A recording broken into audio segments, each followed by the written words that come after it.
Hello everyone. Welcome to the session. Welcome to the exclusive launch of the Energy Online courses awarded by Dr. Gopal Energy Foundation. So we will be starting very shortly within 5 minutes. So till then, I again welcome everyone. Shreyashi, you can just take over before.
Good afternoon, everyone. Warm greetings to everyone present here. I hope everyone is safe and healthy back at home. I am Shashi Chakraborty and I am your coordinator for the day. Firstly, I want to thank each and every one of you for gracing us with your humble presence at the grand launch of the renewable energy courses. We bring to you the exclusive course launch for solar energy policies and laws, renewable energy land acquisition laws, and wind energy policies and laws.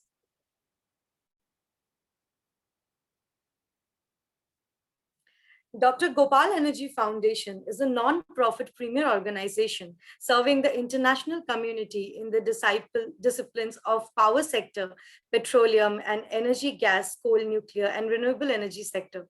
Founded on 15th April 2015 with its corporate office at New Delhi, India.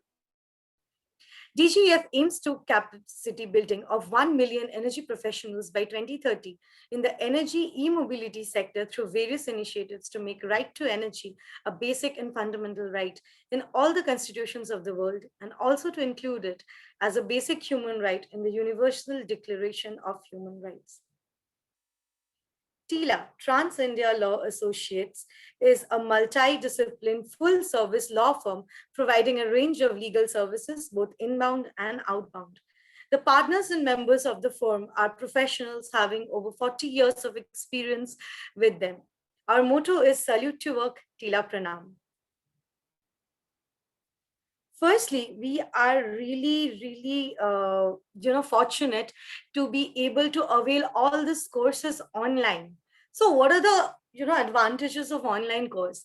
Like, we can sit back right on our couch or on our bed with a cup of coffee, or even while having our breakfast or lunch, and we can have access to knowledge just at our own benefit. Online courses are convenient, they are flexible, they bring education right to your home, they offer more individual attention, you can study whenever you want, you get to meet interesting people like we all are meeting so many people today. It offers real world skills, it's a lifelong learning, and it's also, there are lots of financial benefits, and we all are aware of that. It teaches us to be self-disciplined, and it also connects us to better people and introduces us to the global world. So why energy laws? It's a very common question people from energy sector get asked, that why energy laws? See, nothing today works without energy. Nothing, like whatever we are doing. Similarly, like we are conducting the seminar, this is also based on the benefits of energy. And you're just a click away from learning about the topics that are the need and the greed of the hour. With the world which is advancing at just the blink of an eye, its energy demand is increasing too. And every company will obviously prefer employees that can provide them with provisions that will help them modernize and clean up the energy sector and help India move a step forward towards achieving a healthy and sustainable ecological balance, and also ensure economic progress. In today's space, training related to renewable energy and its related laws are of paramount importance, and every company will obviously prefer officers to have knowledge about them. So we are just trying to help India take a step forward. It's an equally important academic discipline for the industrial sector as well, because without energy, industrialization, urbanization, everything is just a myth. Like food and water, shelter and clothes, energy too is a basic necessity of life. And that is what our motto is, to promote right to energy.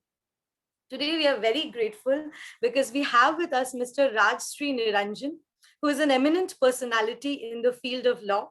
He has special knowledge and practical experience in legal literature, especially laws related to Constitution of India, Electricity Act 2003, and human rights. Sir has written books on law, including Guide to Electricity Laws in India, and his articles are regularly published in leading law journals of India. He's a managing partner of Trans India Law Associates. He's also the trustee and chief farmer of Dr. Vijay Foundation and Dr. Vijay Farmer Foundation Organization. He's a former officer of Ministry of Food Processing Industry, Government of India, Department of Animal Husbandry, Dairying and Fishing, Ministry of Agriculture. He's a legal advisor to MP State Agro Industries Development Corporation Limited. He's a chairperson, Computer Society of India, and he's also the author of the courses which we are launching today. We're really grateful to have you with us, sir, and we'll be extremely grateful if you can share your valuable insight with us. Over to you, sir. Thank you, Shreji, and congratulations to Adhip and the team which is working, especially I think so Mebal, Ananya, Samyukta are working on the project. That's great. Special welcome to Shri A.B. Kiranji, who is our special guest. So Thank you, sir. I see, yeah, welcome Mr. Y.K. Jainji, and glad to interact with you again. So obviously, see, energy is one of the basic human rights actually. So as I always say that जिस तरह से right to education important है and right to life important है, similarly right to energy is also equally important. Hence, Dr. Gopal Energy Foundation is always working to bring it in the forefront and to make right to energy a fundamental right in all the constitutions of the world and to be included as a basic human right in the Universal Declaration of Human Rights. Whenever we talk about challenges in energy sector, always we are focusing on AT&C losses or the challenges faced by the DISCOMs, or there are several other challenges. Aajkal smart metering will become a very, very huge business in next 5 years because Government of India is planning to invest 1.5 lakh crore rupees in smart meters. So in 5 to 10 years, we will see smart meters in every house in India actually. So this is one of the bigger opportunity coming up for the power sector, or we can say energy sector. But then here we are there to launch the course which the team has on the demand of the industry actually. So whatever feedback was received from the industry, we have for Dr. Gopal Energy Foundation is running the course Electricity Laws Online Certificate course for last 7 years. And orientation and training has been provided to around 11,000 plus officers of Government of India, especially Ministry of New and Renewable Energy and Ministry of Water Resources and public sector undertaking. So most all of the leading public sector undertaking, whether it is NTPC, NHPC, PGCIL, State Transmission Corporation, Generation, especially regulatory commissions, they have all taken Electricity Laws Online Certificate course. But during the process of delivering orientation to officers on electricity laws, there are 3-4 common threads which came out, and you can say feedback. First feedback was that, especially solar companies, they said कि sir हमारा सबसे बड़ा challenge जो है वो land acquisition.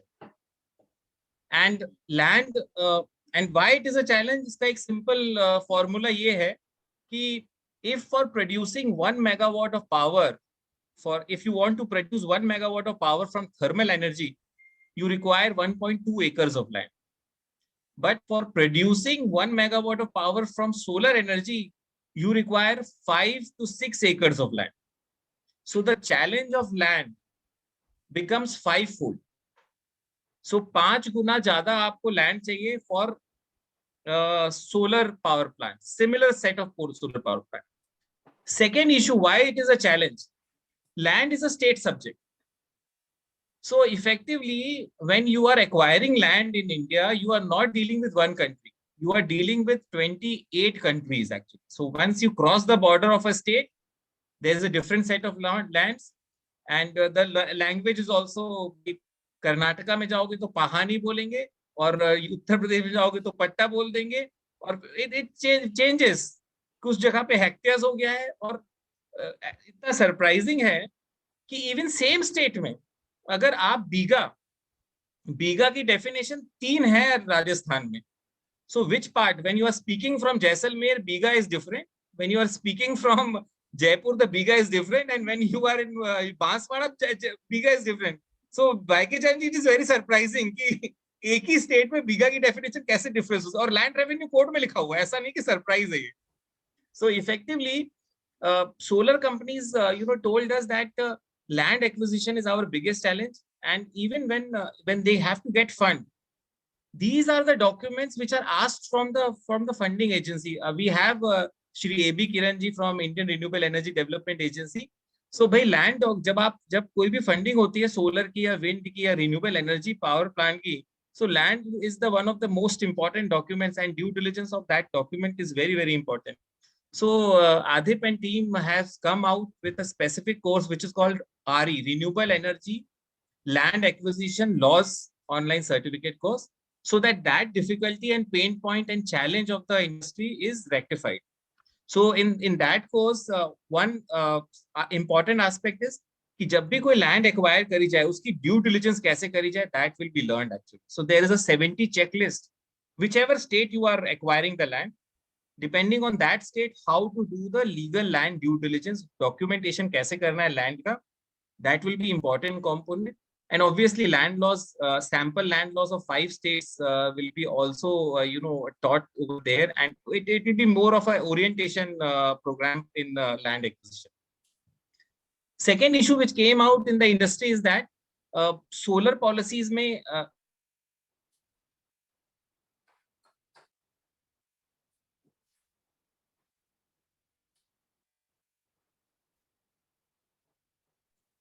okay, so I think there is some disturbance, so I'll switch off my video for some time. Yeah.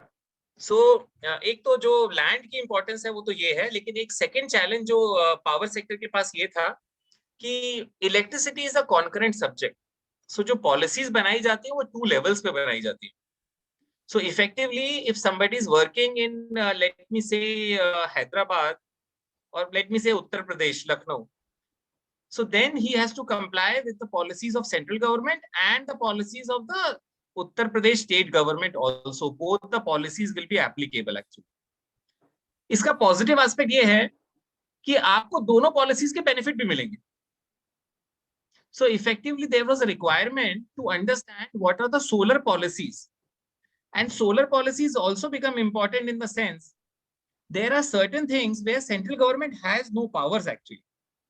So for example, अगर registration fees की बात करी जाए या non-judicial stamp paper कितना लगना है for registration of land, जब when acquisition of land happens, what is the amount of stamp papers are required, it varies from state to state. In the state policies, they give exemption for registration fees if you are acquiring land for solar power plant. In the state solar policy, they provide for that conversion की आपको जरूरत है कि नहीं है, from agriculture to industrial conversion की जरूरत है कि नहीं है. So agro PV also becomes very important because installation of solar power plant in agricultural land is illegal. I'm saying it again. Installation of solar power plant in the agricultural land under the state land laws is illegal. So effectively you have to get it. Even आप अगर PM कुसुम योजना का use कर रहे हैं तब भी आपको उसका कन्वर्जन इंडस्ट्रियल में कराना पड़ेगा, or else the state government has to change the policy or give the exemption. So that is why there was a requirement of online course on solar policies and law online certificate course. Thirdly, wind policy is also like equal. जिस तरह से solar important है central और state level पे, similarly wind is also important. And wind में right of way बहुत important हो जाता है. Right of way, if you want to repair a wind power plant, you have to have access to that wind power plant. There are other several things which are important. और effectively कहीं आप lift अगर लगाते हैं, whether it is wind power plant, उसकी lift के लिए अलग से permission लेनी पड़ती है. So there are around more than 150 compliances which has to be done for installation of wind power plant. So that is why this is the third course which came into forefront. But once again, I congratulate Adhip, Shreyashi, Ananya, Samyukta, Meewal for doing this wonderful work. Keep it up. This will be useful to the industry. I am so happy that our guest of honor, Mr. A.B. Kiran and YK Jain are here. So with this, I hand over back to the team. Please take it forward. Thank you so much for giving me time. Welcome to everyone. Thank you so much, sir, for your valuable insight. It's really a great opportunity to learn from you. So since sir already said that the importance of all these courses and why they are so important to have knowledge about this, I'll hand over the presentation to Meewal and she will take you forward with Renewable Energy Land Acquisition Laws Online Certificate course. Over to you, Meewal. Thank you, Shreyashi. Good evening, everyone. I am Meval, and I will be introducing our first course, which is Renewable Energy Land Acquisition Laws Online Certificate course. India is one of the countries with large production of energy from renewable sources. As of 27 November 2020, 38% of India's installed electricity generation capacity is from renewable sources. Coming to renewable energy, it's a clean energy which is collected from renewable energy resources that are replenished from time to time. India, the world's third largest greenhouse gas emitter, has committed to renewable energy as a solution to reduce emissions and to address the challenges of energy access and poverty. For installation of every renewable energy, we need land, and there comes land acquisition. Many studies have, however, questioned the land-based targets for solar energy deployment and have highlighted the difficulties related to grid access and disputes over land use.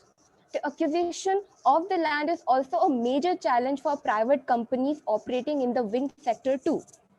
This course is basically for lawyers, law students who want to specialize in this field, engineers, scientists, and researchers who are really interested to know about the laws related to land acquisition of renewable energy, and also who wants to invest in this particular sector. In the coming future, more than non-renewable energy sources, the renewable energy sources would be more efficient and in demand.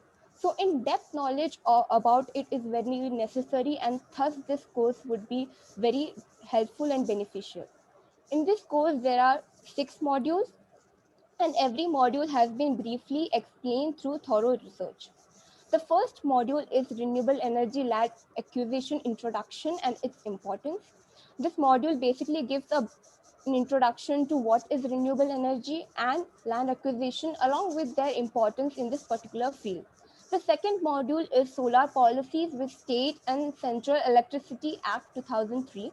This act covers the general solar policies of India and state-centric laws of India.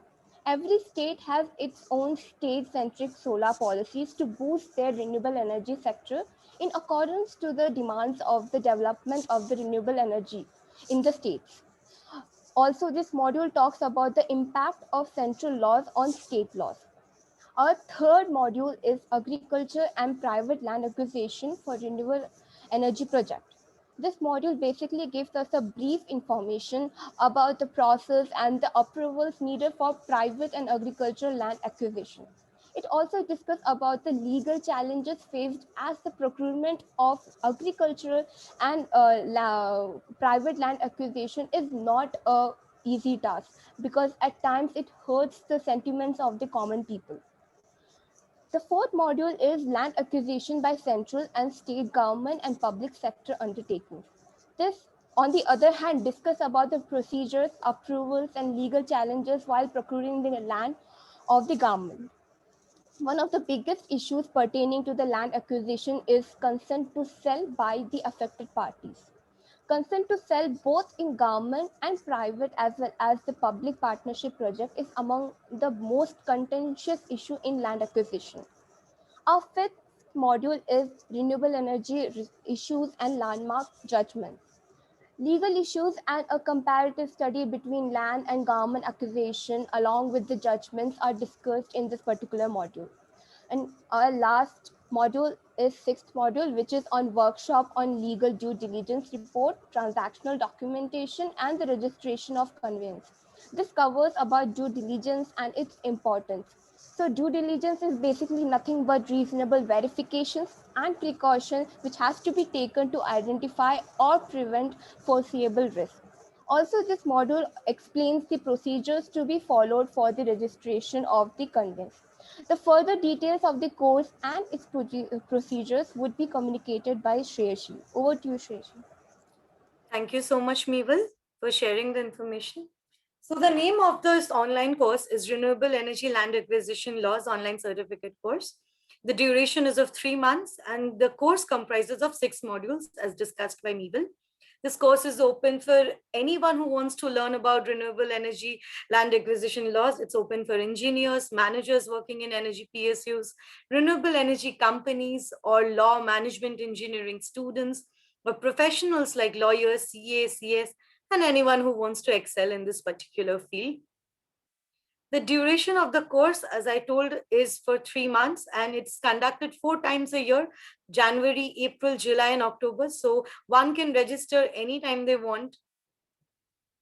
We are extremely grateful that today we have with us Mr. A.B. Kiran, who is an exceptional person in this field. He is awarded as one of India's finest counsel in 2017 by Indian Corporate Council. He graduated from SB University. He pursued his Bachelor of Law, practiced in civil law for 2 years.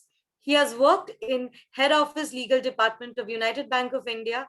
He has also been the Deputy Manager in IRDEA in 2010. We're extremely grateful that you're here with us, sir. We'll be extremely grateful if you share a few words and your valuable insight with us. Over to you, sir. Yeah, thank you, ma'am. I'm sorry. In fact, I thought of going home and participate in this meeting, in this webinar. Unfortunately, I could not go out of my office. So in the office, my usual disturbances is there. In any case, I have been closely following the program right from Mr. Raj Niranjan's speech and your introduction part, and the tell what you people are covering in the program and courses. See, the renewable energy, land acquisition, what I was told, what is the issues in the land acquisition. So these will be taught, and what are the laws pertaining to the land acquisition. This will be taught in the course. And Mr. Ghosh, one of your colleagues, he was telling me that basically this will be on the Land Acquisition Act 2013.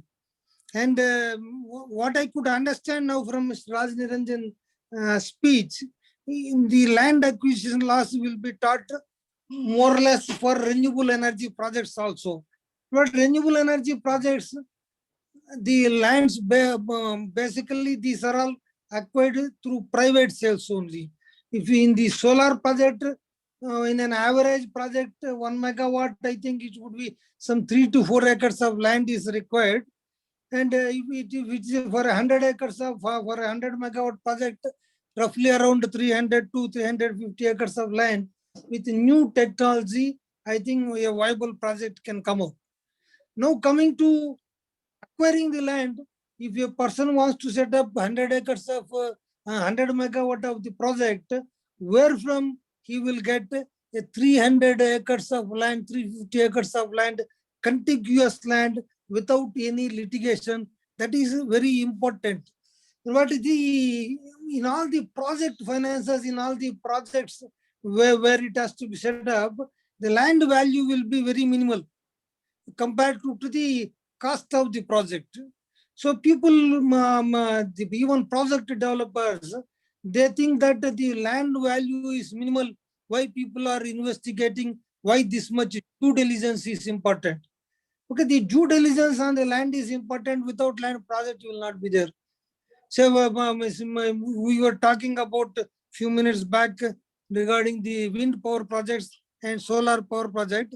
If you see the cost of the 1 megawatt solar project, if we take roughly around rupees per unit, so out of 7 rupees per unit, cost of the land will be less than 50 paise. But the issue comes, if the land is not there, what will happen? Where the solar panels will be shifted, where the wind towers will be shifted. Once we go for setting up a wind project, and if the land title goes bad and the borrower is not able to retain the land, so the towers are to be shifted to somewhere else. This cannot be kept in his house. This can't be kept in on the roof of the lender's house. So this is most important in a project finance and project acquisition is the land. The land has to be without any encumbrances, without any litigation. In India, it is there are multiple laws which deals with the ownership of the land and the charge creation and the encumbrances part. See, we are basically in India, we have the land ownership is governed basically by personal laws, Hindu law, Muslim law, and Indian Succession Act. These 3 acts defines who is the owner of a property. So typically in Hindu Succession Act or Hindu Mitakshara law or Daibaga law, who is the owner is defined in a different states, in a different level. Customs will take over the basic codified law. And in Mitakshara law, for example, grandson and son and father, they take equal share in the ancestral property. And the law also goes on telling that the person who is in the womb at the time of the death of the ancestor, he will also get equal right. So in that case, how the land, who can sell the land, and how a legally valid title can be acquired, these are all intricacies are to be carefully seen and carefully be dealt. Most of the civil laws, civil disputes are on the property disputes only. So the closely and intricately, minutely, one has to examine whether the seller has got the proper right or not, whether he is authorized to sell the land or not. Further, there will not be any disputes or not. And apart from the ownership, one has to go through the ROC records if the company owns the land, whether any charge is created or not. And apart from that, revenue records are to be seen, whether any encumbrance has been created or not. And suppose a property is already charged, and that encumbrance will be reflected in the revenue books, then it has to be seen if any charge is already, prior charge is already created, the owner or the project developer will not get proper right. These things, whether project owner he sees or not, when the project developer, he approaches a bank or financial institution, the lenders will do definitely due diligence. So at the time of acquisition itself, promoter or developer of the project has to be very clear on the title of the project. And further, the latest laws have come. The under Surface Act, Government of India has notified CERSAI entries. See, under if I remember rightly, under Section 28 of the Act, Surface Act, if a charge has been created in favor of a lender, but it is not registered with the CERSAI, and any other person gets further charge on subsequently, and he registered the charges prior to the first charge holder, under Surface Act, that second person who got the charge, he will get prior rights. So these are all the land acquisition and charge creation is a very, very complicated law, and a specialized course on that. It is absolutely a welcoming step. All, I think, junior advocates and those who wants to practice on civil side of the practice, they should at least they should do this course. And of course, I was also telling Mr. Niranjan to brush up my knowledge. I will also take up this course. So somebody from your company was following up, sir, when will you pay the fees? I said, don't worry, I'll pay the fee. Okay. Like that, Ms. Niranjan was telling wind policy and solar policies. See, why is to encourage the industries in the states, different states have come with different laws. See, one is that ownership of the laws, we will see the under personal law. Secondly, in India, agricultural lands cannot be used for the commercial projects. So for any setting up of any commercial project, there has to be a non-agriculture conversion of the agricultural land. So that while giving the conversion rights on non-agricultural lands, government, the concerned government will see whether it is a fertile land which can be used for cultivation or it's a dry land. So unless it is a dry land, they will not give the permission. And without the permission, certain states completely bars setting up of the project. If I remember rightly, West Bengal states completely bars the land. There are certain states which says that you can set up the project, but without non-agriculture, while selling the project, there will be certain restriction. This can be sold only to the agriculturalist. Certain states completely bars, you can't set up the project on an agricultural land. So nowadays, to encourage the industry, certain states says that if it is a dry land, you can start the project by informing the concerned DC or collector that you are starting this project with an assumption that this conversion can be given. So deemed conversion rights have been given in Telangana, I think AP state and some other state. In Karnataka, it is highly difficult to get conversion of agricultural lands to non-agricultural. It takes more than something around 2 years it takes for getting this conversion certificates. So as a prudent lender, we need to, I'm sorry I could not introduce myself. I am heading a legal department of a public financial institution for renewable energy, and we do finance the renewable energy all over India. We have one main office in Delhi. We have got certain branches at Chennai and Hyderabad and Mumbai. So whatever I can tell my perspective from as a lender, I would be telling this. These lands, since as a lender, we will go through whether it has got a non-agricultural conversion or not, whether the ownership rights over the project right or wrong. Then coming to acquisition, another two important laws is Stamp Act and then Registration Act. So which land has to be registered where, and which charge has to be registered, where is the stamp duty has to be done. So if somebody says nowadays projects are coming up on leasehold lands, unlike the ownership rights. In Punjab, land is very costly. So farmers, they don't sell the lands. And equally, the government is also interested that farmers also equally, they should get benefited with the industrialists. So they said that let the lands be leased out only. Let the farmers get every year annually, they get some lease rentals. So that those lease lands, whether it can be assigned, whether it can be mortgaged, how a lease land has to be mortgaged. If without lesser permission, if land is mortgaged, then that mortgage will not be valid. And for assignment of leasehold rights, certain states have got upper cap for stamp duty. Certain states, they do not have. Wherever the upper cap is not there, the stamp duty runs into the crores. So then how a charge has to be created there without having heavy cost on the project. So similarly, the Indian Registration Act, yesterday only during my course of official job, we were having a discussion how a mortgage debt can be assigned. So many of the people, they are not clear on it.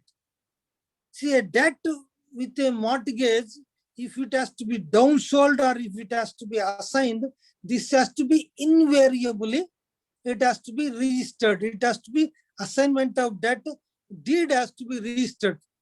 So there are a lot of discussions were there with the different big advocate firms.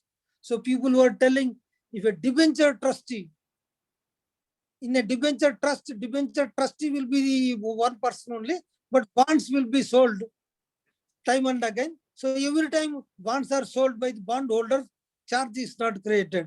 So with that logic, they were asking, then we have said that for a debenture trust, there is a specific exemption under Section 6 of Indian Registration Act. So there are all the aspects which are very important for land acquisition and charge creation. So charge creation issues are to be borne in the mind by the promoters because project development requires funding. After once you are to develop a project, then funding is required, then lenders will see all these things. So this is these laws. I felt very happy on seeing that Ms. Niranjan, who is one of my very good friends, I am associated with him for almost a decade, and his motto that if power, the right to power has to be declared as a fundamental right. I think for the last 5-6 years, we have been trying to bring the attention of the government on this. I am fully hopeful that you will succeed in this. And without energy, I think we are back into the primitive age. Without energy, so without power, no fridge, no AC, and nowadays even with the petrol prices are getting hiked, a lot of electrical vehicles are coming up.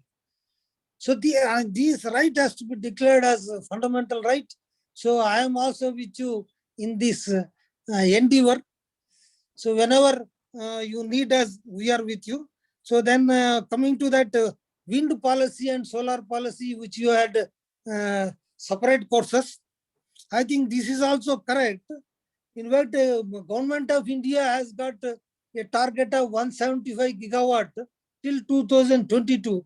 I think we may be able to achieve 90%, we may not be able to achieve 175 megawatt, but 107, if I remember rightly, in 2016, in Paris Agreement, Government of India has committed 40% of the total energy consumption would be from the renewable energies. And we are, I think we are up to 30 or 30%, 33% we have achieved as on the date. So the wind energy loss and loss pertaining to solar energy, solar is the one which is taking. Just give me 1 minute. Hello. Yes.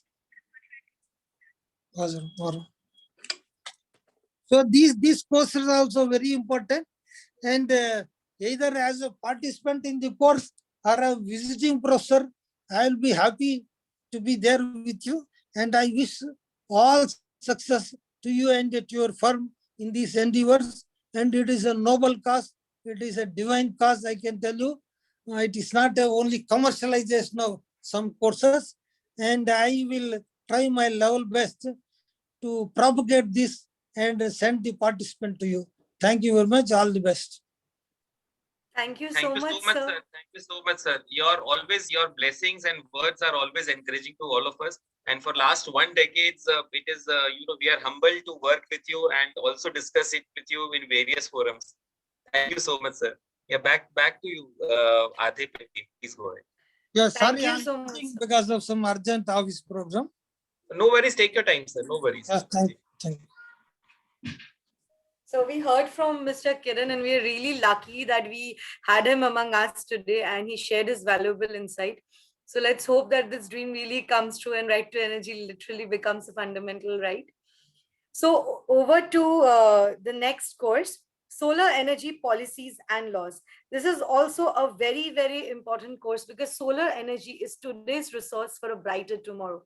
So over to Ananya. She will coordinate for the rest of the course. Thank you, Sreshi. Good evening, everyone. I am Ananya Mandal from Trans India Law Associates. I will deal with the solar energy policies and laws.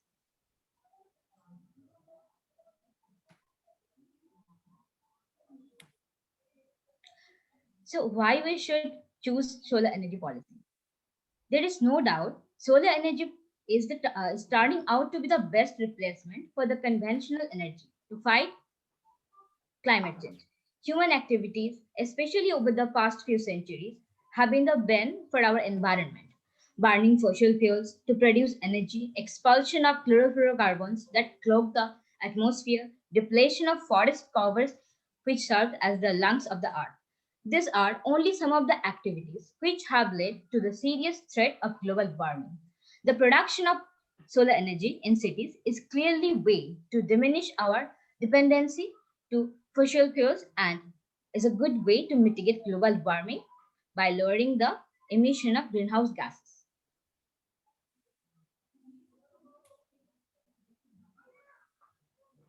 Now, what is solar energy?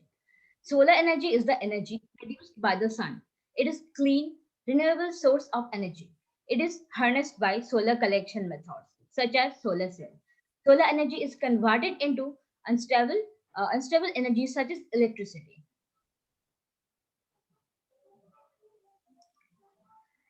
Dr. Gopal Energy Foundation online certificate course on solar energy and law is an online course which has a total 6 modules.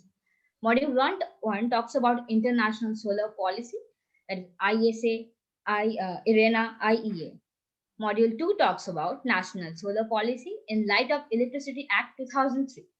Module 3 talks about state solar policies with emphasis on the states of Rajasthan, Gujarat, Maharashtra, Karnataka, Andhra Pradesh, and Telangana. Module 4 talks about rooftop solar and net metering regulations issued by various state electricity regulations.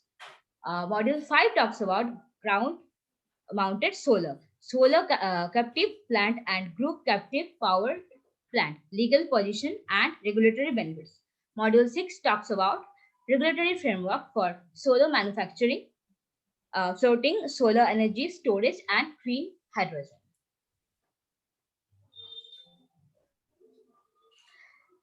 How do solar panels work? When sunlight hits a solar panel, photons, which are particles of energy, are converted into electrons. As electrons pass through the cells of a solar panel, they are converted into direct current electricity. Then the electricity is sent to an inverter, which converts it into a alternating current power. That AC power runs through home ready to power appliances, charge devices, and many more.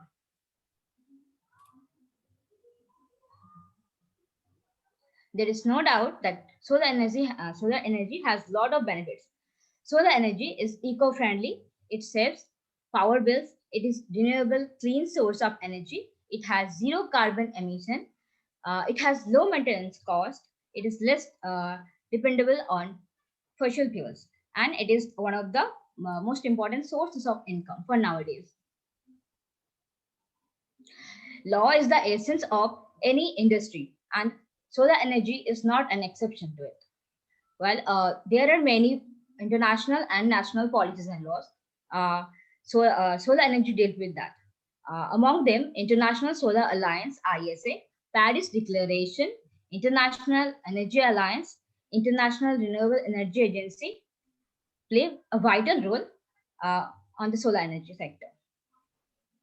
Apart from that, in national sector, Commission of Alternate Sources of Energy, National Electricity Policy, National Action Plan on Climate Changes, Jawaharlal Nehru National Solar Mission, Electricity Act, and many more are there which deal with the solar energy policy industry. Solar energy has a bright future in India. India is a tropical country. It has enormous possibilities of trapping solar energy. Solar energy is fast becoming popular in rural and remote areas. It is expected that use of solar energy will be able to minimize the dependence of rural households on firewood and dung cakes, which in turn will contribute to environmental conservation and adequate supply of manure for agriculture.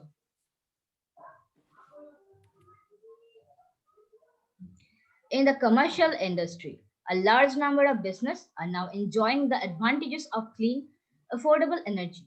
The customized solar energy solutions are offered for more sustainability, power, and savings for the business. The use of solar energy will help on commercial business to explore the best solution for solar energy needs, reducing utility cost, self-reliance, and value.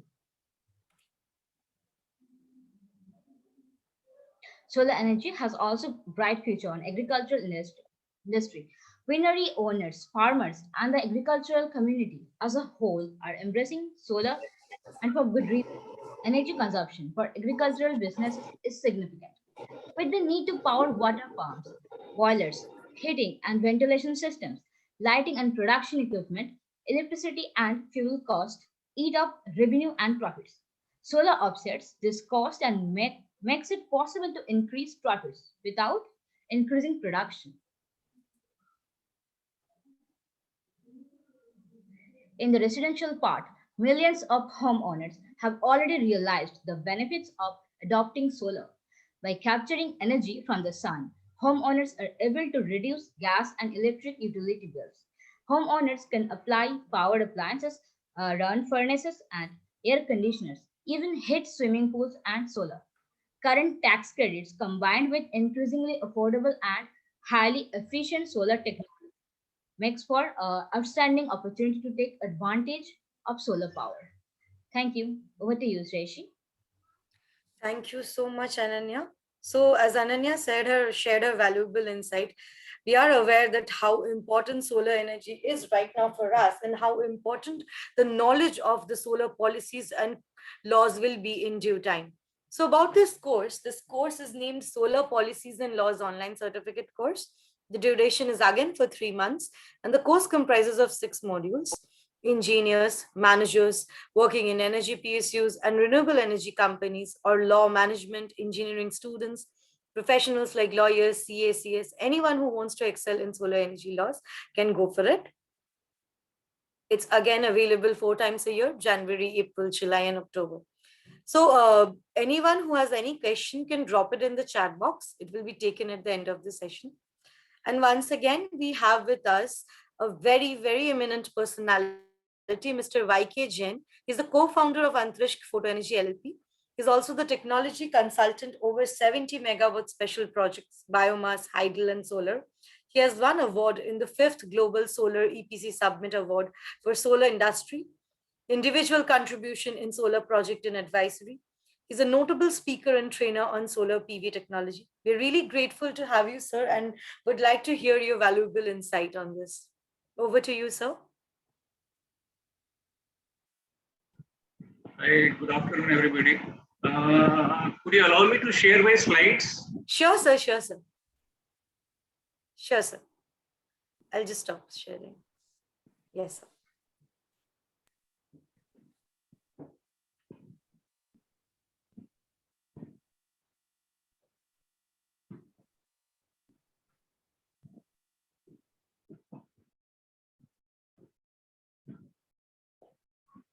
Are you able to see my screen now? Yes, it's visible. Okay. So first of all, congratulations the TILA and the team DGF, and personal thank you to Raj sir also for bringing this such a much awaited topic in the industry. I'm in the industry for almost 28 years, and I'm seeing a lot of things available on the technical side. But this is such a subject for which there was no formal education available, or knowledge was not there. And it was a much needed thing. And in my presentation, I'll tell from the perspective of the industry why this knowledge is important and why such courses are very important. And I'll take another 5-10 minutes for the people in the industry sector to understand why this course and such kind of knowledge is important for their career and their due diligence in the responsibilities what they have. So that's about me, which is already been told. So I'll skip this and to the next slide. Now, you may be in the solar sector, and this is such a wide subject. There are a lot of people who are connected with the industry, starting from the developer, so the one who builds the large projects and have a large portfolio of the utility scale large projects across the country, or it could be a banker or investor or financing company which is investing the projects, or somebody in the manufacturing sector could be manufacturing the core products of the industry like module, inverter, structure, and cables, or it could be a manufacturer of associate products of the sector, or he can be in distribution of the products or logistic of the products, or he could be a service provider like installation, commissioning services or EPC services, or he can be a knowledge partner like we are in the consulting space or in the compliance space, the licensing, the land due diligence or legal. So there are a lot of opportunity for the people who are there in the sector, and for everybody to play that role, there are a lot of legal aspects are involved. Since electricity is a concurrent subject, so both central and state policies are there and both are involved. And there are a lot of things because they give a lot of incentives and benefits also. So they give you benefits on the depreciation, acceleration depreciations. They give you the carbon credit supports. They give you income tax benefits in some cases. So, and the state, like my previous speaker also said, that you get some supports on the land acquisitions and taxations on GSTs. So there are a lot of things which is there from both sides, and the compliance, if you want to avail those kind of benefits, is key requirements. Now, the solar is a subject or a business or an entity which is spread across the complete spectrum of the electrical system, starting from generation. So typically Indian electricity sector is divided into 5 or 6 different entities. And if you're working the solar, you can be at least 2 or 3 types of the entities. Like solar system itself is a generating unit, so you are a generator. And if you are having a large power plant, you are transmitting the power, so you are into transmission of the power to some extent. And if you are putting up a rooftop plant, you are on the distribution side. You're working with the distribution of the energy or utilization of the energy. So depending on where are you working in the solar system or electrical system, the rules and regulations are important to be followed. Now, the industry has multiple interfaces. If you're a developer, if you are putting a project, my previous speaker already told the importance of the land acquisitions. Let's say if I have the land acquisition, then the first thing you need to have is the financing for the project. You need to bring the investment for the projects, and to bring the investments in the financing, you require a lot of due diligence, compliances to be followed. Then next thing is the permitting and licenses. And then you need to sell your energy, so you need to have contracts for the power purchase agreements, or you need to have a contract with the customers. And then you need to bring the services or installations, and at the end you need to maintain the project. So every stage there are multiple agencies and multiple compliance to follow. And I'll try to give you some glimpse of what kind of agencies are going to be there when you need to interact with and compliance you need to do diligence with. First thing, if you're a developer or if you're a EPC company, you have got the contract or award from some of the PSU in the India. Example, Solar Energy Corporation of India, or NTPC, or MNRE, or NHPC, or something like this, or some other companies. So the ordering authorities has their own due diligence checklist and compliance requirement as per the tender requirements or RFQ or RFS and the contract you have signed. Then in addition to this, you may be procuring land. So like you already discussed the land record, the registry, right and title transfers, the panchayat NOCs, land use transfer, access and approach roads. All these are land related compliances or the interfaces, and you need due diligence here to get the land which is usable, which is free from the title transfer risk or the access risk or use risk. So you need to follow the state laws and the central laws and the local laws also for the land. Then you are going to sell the power. So for selling the power, you need the transmission line. The moment you come in, the moment you require a transmission line, there's a right of way required. The NOCs are required from the landowners or the where your towers are going to come. And then you need to interact with the CTU, a centralized transmission unit, or state transmission unit, or the local DISCOM nearby you. So these are the entities where you need to interact, and their rules and regulations start coming into picture. Then since you are putting up a project, an industry, so the environmental laws are also important based on the terrain you are working. If you are working in a green belt or a Yamuna belt or Aravali belt, then there are different laws, and you need to maintain that there is no pollution. And when you are building the plant, the sewer and drainage related laws, you need to maintain the flow of the water, groundwater, borewell construction time. So there are various environmental aspects and compliances you need to do depending on the area or city or location you are. And if you're working on a rooftop, in the rooftop system, then you need to understand the roof rights. Most of the time, the tenants are asking you to install, but it doesn't have the roof rights. So you need to also understand the roof rights, who own the rights.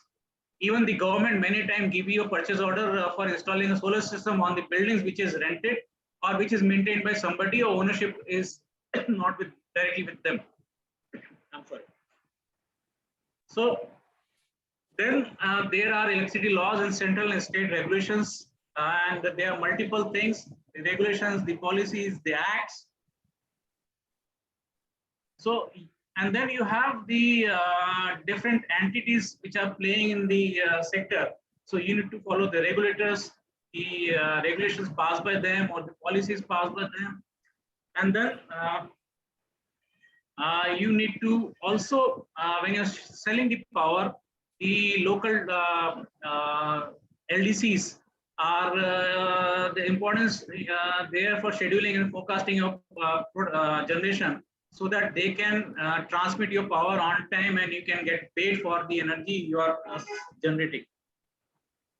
Then for the generation company, you may be setting up a company or a special purpose vehicle or SPVs. So all these establishment related laws, either it is ROC compliance or ROS compliance or MCA compliance, the company licenses, factory licenses, and compliance to Company Act. And then there are a lot of legal contracts and agreements you are entering to. So one is from the purchasing authority, you may be going into a contractual agreement. Then you are selling your energy, so there is a power purchase agreement. And then as a developer or as a EPC company, you are buying a lot of things. So you are procuring things from international markets, like you're importing solar panels from the international market, or you're buying from the local domestic purchases. So many things. So there are multiple purchase orders, multiple contracts on the procurement side also, which will be either international or domestic contracts. And you need to comply the laws applicable on these kind of contracts. For example, let's say if I want to procure the solar panels from neighboring country, and today the ALAM says unless you are qualified ALAM certified, you cannot procure from there. So now this is another entity which has, or the compliance which has come in addition to the other BIS and IEC and IES compliance. So all these are important aspects. When you go for a procurement, you need to understand which kind of laws are applicable, what kind of compliances are applicable, which material you can bring into country, which you cannot bring into country. Then since the projects are bigger and a lot of investments are required, so for investment you will either go to the foreign funds or you go for domestic funds or bankers. So World Bank related compliance, or if you go for IRDA or Indian banks or international banks or foreign funds, so their compliance on the bringing money investments in the company. So you are under the surveillance of ED, FEMA, and Forex, customs. All these are also important to be complied to, and you need to understand what kind of checklist of compliance they are looking at. And every physical movement of your material, if it is coming from international ports or if it is cross-border purchase, the excise and customs are playing in the role, and you need to comply to those regulations and laws also. So I just described some of the agencies. Now, when you do project constructions or you manufacture a product, you have factory laws, the product approvals. All the products should have compulsory type tests, compulsory routine test, and they are produced under certain laws. Like if you are manufacturing a solar panel, it has to be BIS certified. If you are manufacturing inverters, it is to be BIS certified. And if you are manufacturing batteries, it is IES requirements to be complied or IEC requirements to be complied, or if you are using transformers, CBIP, and all this kind of compliance are required. So number of product approvals are required. Then you are working with a lot of manpower here, construction related manpower, operation related manpower. So you are also governed by the labor laws for their PF, ESI, safety, maintenance, and if the laborers are working at height, and most of the solar panels are always rooftops are mounted at height. So there are safety related aspects when you're working on that. Or if your labor are working on a tin shed, factory shed, it is at a slope. So safety is important aspects, and all the safety and labor laws are important to be followed. construction laws, if you're using DG or if you're using construction power. So in Delhi NCR, most of the time when pollution rises, the use of DG is banned. So these are kind of requirement from the local authorities. Then it is also mandatory to have all kind of insurance required, like all risk policies, the project site and manpower and assets risk policies, theft and damage policies. So insurances are required, the performance related risk required, the fire related, the theft related, or pandemic related, or all those kind of risk coverage you need to do in insurance for projects.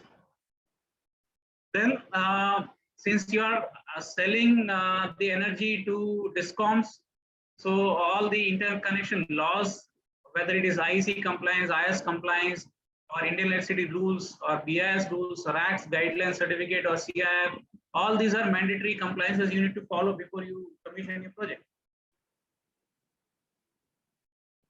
Then let's say if you have built a power plant under RPO compliance or merchant banking kind of a setup, that means you want to sell your power and the power trading. So power exchanges and those kind of things also required.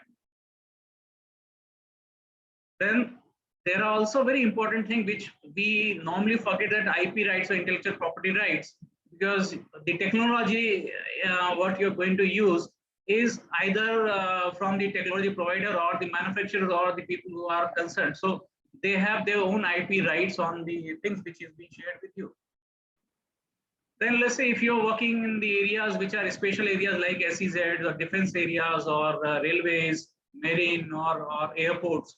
So they have special requirements in working in those areas and compliance requirements.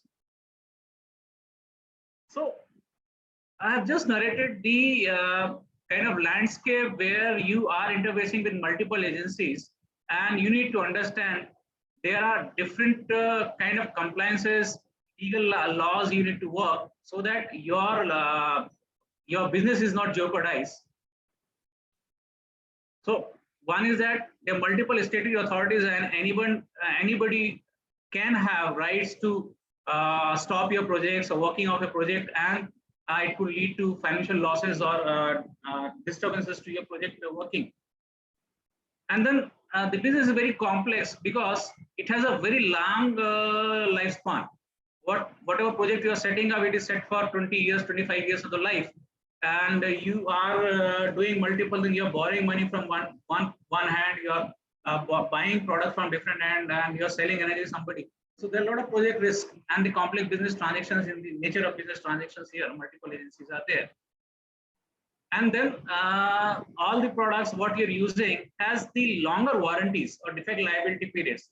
For example, the solar panels have about 10 years plus warranties, or the other BOS equipments has 5 years plus warranties, or batteries has 2 years, 3 years warranty. Different warranties are there, long-term warranties are there.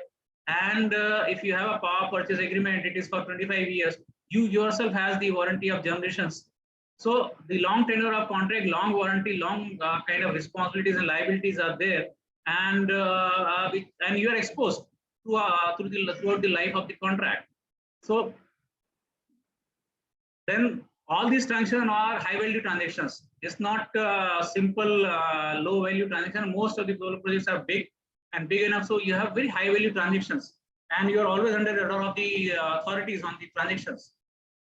You are also working on the international transaction. You are bringing imported money, you are paying outside the country. So there are international transactions, and you need to comply with international standards and international laws also when you're doing all this. Then you're also susceptible to fluctuations. So fluctuations are there in the policies. Let's say you bid a project about a year back, and today you're trying to commission the project. Today ALAM says, no, you cannot import from the neighboring country unless it is ALAM certified.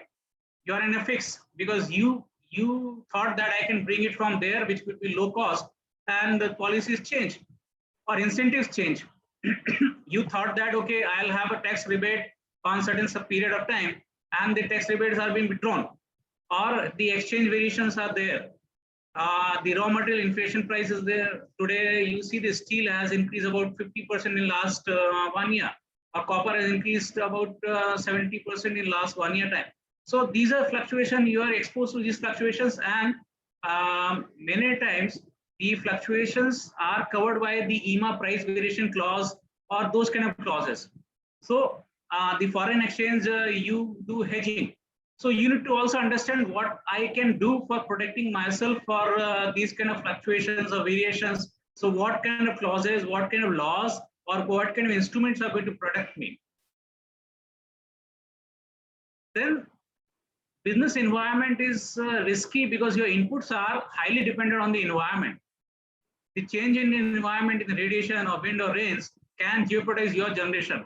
And if your PPA says, no, this is the minimum generation warranty you need to give, what kind of protection you have against the change in the environment?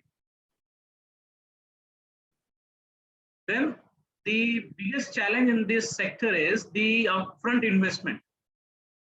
So all the money is invested in a project upfront, and you reap the benefits in a long gesture. So you recover your money in 10 years time or horizon, or your debts are paid in 10 years. So there are long duration of the payments. There are multiple agencies involved and risk is shared between them. And unless your contracts are not properly worded, you may end up into exposure of risk, which probably you could have avoided. So risk sharing is complicated nature, and this needs to be, even a single comma in the contract can jeopardize your interest or risk in your contracts. So it's very important to understand the risk sharing between the multiple agencies. Then another challenge is the technology. It is an evolving technology, and even if you are in the sector for 10 years, and if you have not updated yourself for 1 year, you feel that I am outdated. So such a kind of disruptions are there, the compliances are there. Every day new compliances are coming, new regulations are coming, new certification requirements are coming. So you need to appraise yourself, okay, what kind of trends are coming, what is new, which is going to impact you. So this is where the evolving things are there. So in nutshell, in last 3 slides, I have tried to give you a glimpse of the aspect of challenges, the complexity in the sector, in the business, which requires the thorough understanding of the legal aspects of everything what we do. And that is where it is very important to understand this. And I'm very happy that DGF and TILA has brought up one formal course, and they have included these kind of things, and possibly the learnings can help you to mitigate the kind of mistakes which are mostly happen because of unknowing the knowledge or laws or the rules or regulations. So once you are aware, once you are updated, when you are appraised on the information, knowledge and legal laws, you can protect yourself, and you can possibly avoid the bigger damages to your organization or yourself in the long run. So that's why my congratulations to the team TILA. Thank you very much for this nice course, much awaited in the industry. And once again, my best wishes to all of you. And feel free to get me in whenever you require in this courses, or engage with the participants to add any value to your journey. Thank you very much. Thank you, Shri YK Chanji. Your blessings are, very, very important, and your analysis in these 3 slides was super actually, and exactly you have pinpointed what are the challenges. और अभी sir surprises इतने सारे हैं जो हमेशा एक तो surprise ये हुआ कि सर हाइड्रो सेक्टर के लिए हमें पता था बहुत ज्यादा कंप्लायंसेस है, because we have done it for several clients actually. So recently Adhip and team were compiling the compliances for wind and solar sector. So to my surprise 100 page की volume बन गई वो. तो legal compliance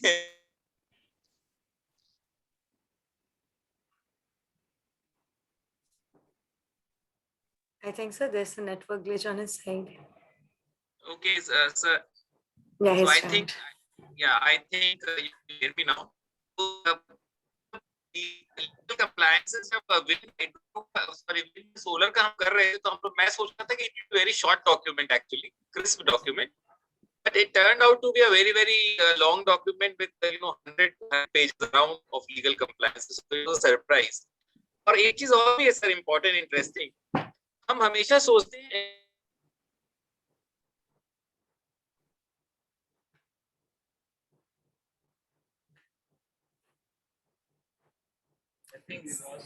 Yeah, sir, I regret the inconvenience caused. Thank you for being so informative, sir. We're really lucky to have you among us. Adip sir, shall I continue or sir will join again? Just check if he is able to. नहीं, come. Yeah, he's yeah, coming. I have just switched off my video for some time because there is some challenge in the signature. So जैसा मैं बोल रहा था, हम सोचते हैं कि environmental law applicable नहीं है solar and wind sector के लिए. Last week, what happened? One interesting story is there. Rajasthan की एक bird है Great Indian Bustard, जिसका एरिया राजस्थान में पड़ता है, सारे maximum solar plants are there. So Supreme Court in the Wildlife Protection Act के case में has decided that because of electricity transmission lines and evacuation line running around in the Rajasthan, Great Indian Bustard, हर साल 3 Great Indian Bustards की death होती है, because their जो उनके पंख हैं वो बहुत बड़े 2 meters long है. Hence the Supreme Court has decided last week that all, even Suzlon, Adani and all of them, NTPC, though people who have electricity transmission lines in Rajasthan, they have to shift it underground actually. So now, and the cost of that shifting is like, it is $3 billion actually. You just imagine the compliance cost of environmental laws. So it is important that we are aware, and we should have represented ourselves properly in the Supreme Court, anticipating कि इस तरह की भी चीजें हैं, and we should not leave it on the environmentalist to decide everything. I know it, environment is very important, but एक तो या तो phased manner में होना चाहिए था या and so it is important that new solar projects which are coming in, they should be proactive actually. पहले से ही underground कर दें या उसकी cost में inclusion कर दें tariff में, or whatever mechanism has to be drawn. So with this, thank you so much, Bhagesh ji. So back to you, Shreyashi and Adit, please continue. Thank you so much, Raj sir. Thank you, sir. We're really grateful we had you here. So our next course is, I'll just share the screen.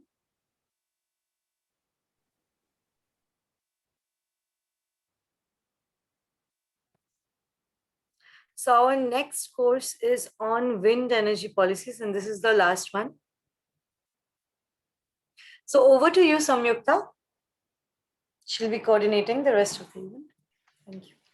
Hello, good evening. My name is Samyukta Shankar, and today I'll be talking to you about the wind energy policies and law course. We live in a world of rapid economic and technological development, which has over a period of time led to the evolution of the sources of energy.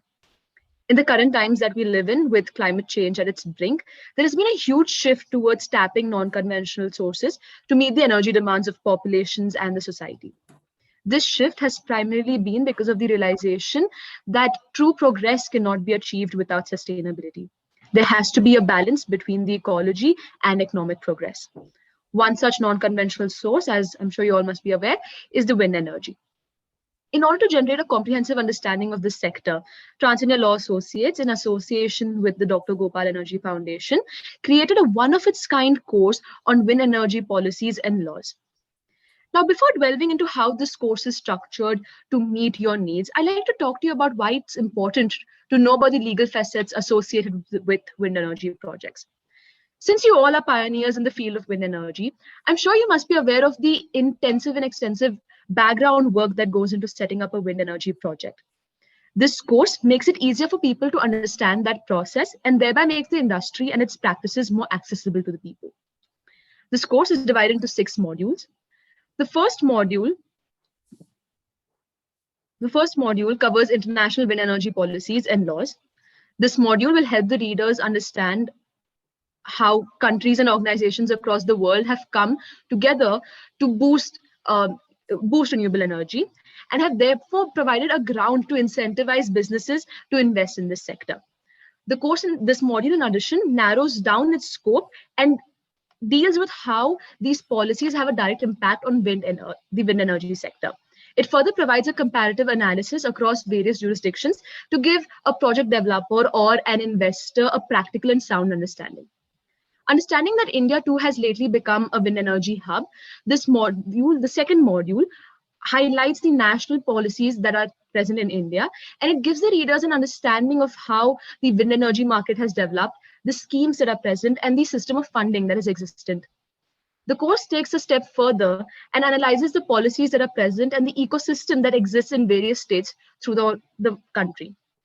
The fourth and the fifth module covers the most practical aspects associated with wind energy projects. It enlists and analyzes the various compliances that are involved in a very clear and accessible manner for people, based on dealing with how a wind energy project is set up, its development, construction, commissioning, and operation. The last module analyzes the challenges that could possibly arise in the setting up of these wind energy projects and poses possible solutions to tackle them. This course is thus a complete guide for those involved in the wind energy sector through its step-by-step analysis and detailed explanation. We hope that you find benefit and value in this course, and we wish you a happy learning journey. Over to Shreyasi. Thank you so much, Sanyukta. So about this course, the name of this online course is Wind Energy Laws and Policies, online certificate course. The duration of the course is of 3 months. It comprises of 6 modules, as Samyukta already told you. This course is open for engineers, managers working in energy PSUs and renewable energy companies, or law, management, engineering students, or professionals like lawyers, CACS, and anyone who wants to excel and have knowledge about wind energy laws. This course is also for 3 months, and its registration is open 4 times a year: January, April, July, and October. So if anyone wants to nominate for the course, the registration process is told here. Human Resources Department of that firm or the company has to fill in the nomination form and send it to the registrar of Dr. Gopal Energy Foundation. The maximum is a 12 number of employees. For self-registration, one can fill in the registration form and send it along with the payment details, demand draft registrar, to Dr. Gopal Energy Foundation. There are multiple payment options available online. So for online registration, you can just go to the website of Dr. Gopal Energy Foundation. It's www.dgef.in, and you can just register yourself online. So the things which you need before online registration is a passport size photo, a signature, obviously any signature, an ID of the organization or an institution which you are representing. The method of the study of this course: firstly, the courses will be read. 2 modules will be shared every month. And so there are total 6 modules. 2 modules will be shared every month. One has to write an article and report the submission. So an article has to be written on any one of the topic of the module every month. And there is also an MCQ final exam where there will be multiple choice questions where one can evaluate themselves. And the exclusive opportunity is that those who avail this course will get to join the energy dialogue with Sir Raj Singh Niranjan, who is also the author of these courses and the author of the first electricity laws in India. He's also the expert faculty of electricity laws. You have already heard from him today. So when can you take the MCQ final exams for the award of the certificate? Final exams can be taken within 7 days of the completion of the course. The final exam will have 70 multiple choice questions which have to be answered online. And the duration will be 35 minutes. After that, the certificate will be awarded. The grading criteria as shown: if you get marks 85 to 100, you'll get in grade A. If it's 70 to 85, it will be grade B. If it's 55 to 70, it will be grade C. If it's 40 to 55, it will be grade D. What is the certificate eligibility criteria? To get the final certificate, one has to score a total of 40%, which will be out of the monthly report submissions 30% and a final exam 70%. 3 monthly assignments will be given of 10 marks each. Multiple choice questions will be 70, and it will be a computer generated question bank from a question bank of 500 questions. So this is the course fee, and this is also available on the website. You can just log into the website and go over the search for the course fee, the course which you want to take up, and then you can search for the course fee. It will be visible there. And also you can contact us. Thank you for supporting the right to energy. Contributions received from nomination of candidate or self-registration is donated to Dr. Gopal Energy Foundation for promoting the right to energy movement. Let's all work together to make right to energy a fundamental right in all the constitutions of the world and included in the Universal Declaration of Human Rights as a basic human right. And these all contributions are exempt from income tax. There is also re-examination policies available. In case of the following situations, the candidate can again take an exam. When the candidate is unable to take an exam due to some very important reason, or the candidate is unable to secure 40% or above marks in first attempt, and the candidate wants to improve the marks to get a better grade. So a re-examination policy is also available. Here are the list of a few PSU organizations or companies which have joined and nominated their candidates. Ministry of New and Renewable Energy, we all are aware of MNRE. Ministry of Jal Shakti, Delhi Electricity Regulatory Commission, Haryana State Electricity Regulatory Commission, Himachal Pradesh State Electricity Regulatory Commission, Joint Electricity Regulatory Commission, Jharkhand Electricity Regulatory Commission, Punjab State Electricity Regulatory Commission, Uttarakhand Electricity Regulatory Commissions, Indian Renewable Energy Development Agencies, IREDA, and the WAPCOS Limited. They have all nominated their candidates for these courses. These are the few generation transmission distributors who have joined and nominated their candidates. These are the educational institutions who have nominated and their candidates have joined. Aligarh Muslim University, University of Petroleum and Energy Studies, PSR Law College, Utkal University, Symbiosis International University. So there are a lot of institutions, as you can see. This is the government's recognition and approval. The contribution and donation to Dr. Gopal Energy Foundation are exempt of tax, as I told earlier. This is the sample of the certificate which will be awarded to you. This will have the stamp of DGEF, the sign of Sir Raj Singh Niranjan, the energy expert, and president of Dr. Gopal Energy Foundation, Dr. Rajni Patel. The course fees can be paid via a lot of options. It can be given online. You can also send a cash deposit or a demand draft. And all this information is also available on the website. You can just go and look for it. So obviously you have to, since we all told that how important the courses are, so do not wait and you can register now. Go to the website, search for the online certificate course, register for it. There are multiple payment options available. The registrations are open multiple times a year. So happy learning, gain applicable skills, acquire more knowledge, build new capabilities, and tap into the confidence that you need to improve the career, not only of your own, but also the organization. And most importantly, let's all together work towards making right to energy a basic fundamental right and make the world a better place to live in. Register now and let learning never stop. Happy learning.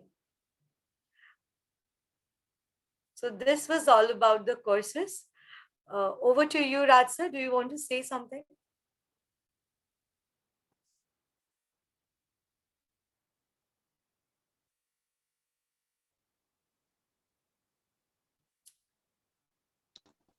Yes, sure. So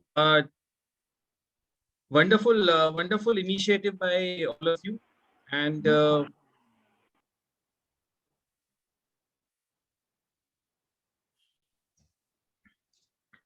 these three courses, are live, and anybody who wants to do these three courses can, register them. The registration for the courses will close in 72 hours.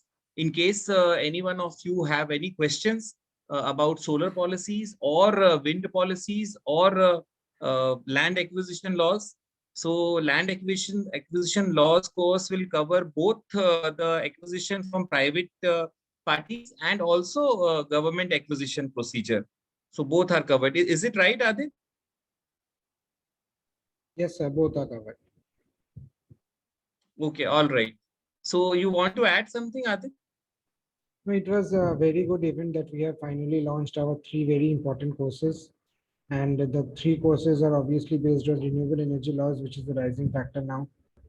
So I hope we will get most registrations, because I have got so many calls with regard to this webinar that people are going to attend it, and this how much important is this particular courses. And we know that solar energy laws, wind energy laws, it requires a lot of land, and therefore this land acquisition course. So I hope this was a nice session, and I also thank So Adit, I will end with the most important challenges which we face in land acquisition. So there across India, while doing land acquisition, there are 12 specific challenges with the lawyers faces actually. First challenging is that documentation of property records in vernacular language. So India has many languages in different states. So and the records also. Some cases, for example, Punjab mein it is in Gurumukhi and Urdu. In Kerala it is in Malayalam, and so it goes on. Assamese. So land laws, that this is one challenge which the lawyers face. Second, and then we have to verify the documents. Second challenge which is there, missing unavailable property documents with revenue records. So a lot of time the chain is not available with the revenue record itself actually. So search करने में बड़ी difficulty होती है जब वो, because the upkeeping of the revenue department is not, as of now, it is not fully computerized also, and those documents वो कई बार गल गए हैं पानी से, and there are a lot of challenges with those documents.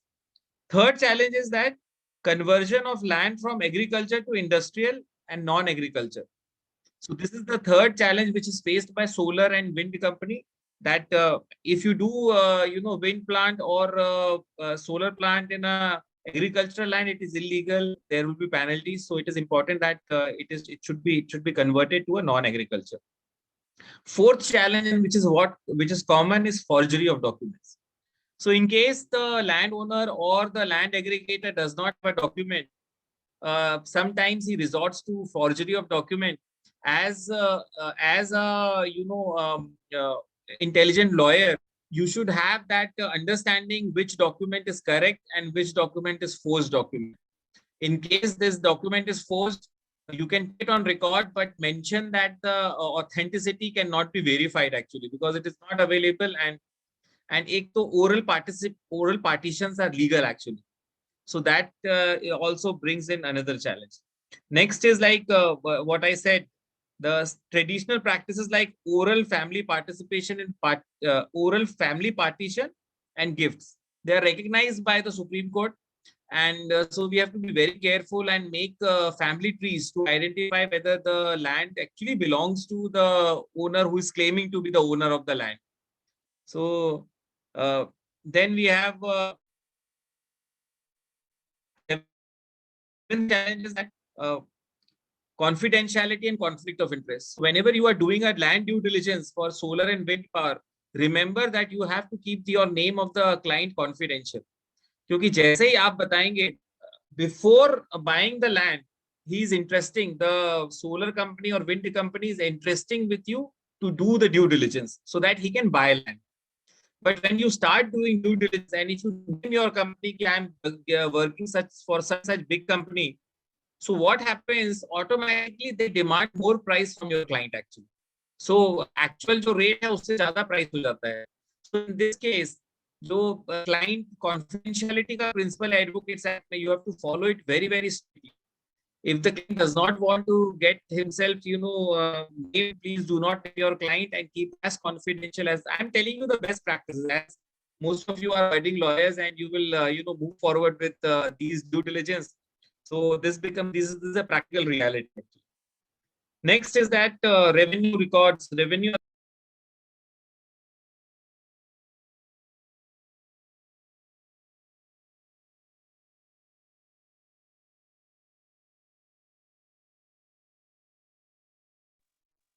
So next challenge is illegible documents, dim and illegible documents. So sometimes it is difficult to read the revenue records and the documents are illegible. So you have to be very careful and you have to read maybe 2, 3, 4 times to understand and to bring in context actually. Next challenge, ninth challenge is pathways for wind turbine, necessity of legal due diligence. So when somebody is installing the wind turbine, he needs to do maintenance also. So the pathway to reach the wind turbine should also there also due diligence is required so that whenever maintenance of that wind turbine happens, he is able to reach the wind turbine actually. So sometimes we advise the client to purchase the pathways or take the pathways on lease, or maybe easement rights ka agreement sign kar le. As and when required, the farmer will not object to it for next 25 years, whatever is the life cycle of the project. Next important thing is issue number 10 is solar projects require contiguous land, fragmented holdings and difficulty in obtaining contiguous land. So solar wind में तो क्या होता है, patches of land are required. So अगर थोड़ा सा patch different भी हुआ तो चलेगा actually. But in case of solar, you need a contiguous land. Otherwise, the cost will become higher and AT&C losses भी बहुत ज़्यादा होंगे. फिर evacuation में भी problem आएगी. So effectively जब land aggregator land acquire कर रहा है तो आप उसको बता देना कि चारों तरफ वो option open रखे. अगर किसी तरफ से आपको land नहीं मिल पा रहा है तो 3 sides should be open so that they can purchase land from other farmers who are willing to sell their land. Next challenge and most important, one of the most important challenge is that classification of land and protected tenants. So to protect the marginalized tillers or people who have suffered like the scheduled caste and scheduled tribes and other classes, the government, state governments have made laws for protecting the tenants or protecting the landowners. So those lands are not allowed to be transferred, and there are certain bars on transferring those lands. So when you are doing due diligence, you have to check that whether he falls under the category of protected tenant if he is not authorized to sell, or he is authorized to sell with the permission of the government. So that appropriate permission should be in place. And if he is not authorized to sell, then you have to inform your client that he is not authorized to sell. He does not have powers to sell because of that particular state law actually. So these are the 12 major challenges which are faced by lawyers while exercising their or while doing the due diligence. It's for solar and wind plant. So maybe Adip, then you can conclude and we can move forward. Yes, sir. Happy learning to all of you. Yes, thank you so much for your views, sir. So Shreyashi, Yes, sir. can So it conclude was this. a great session, everyone. Thank you, Raj sir, for your kind words. So Tila Pranam to everyone and happy learning, everyone. So go and register. The courses are online. Thank you for joining. Stay safe, stay healthy. Thank you so much, Sheshi. Thank you, Meval and Samyukta, Ananya, and all the team members, especially Adip. Happy learning, happy working. Please continue. Tila Pranam to all of you.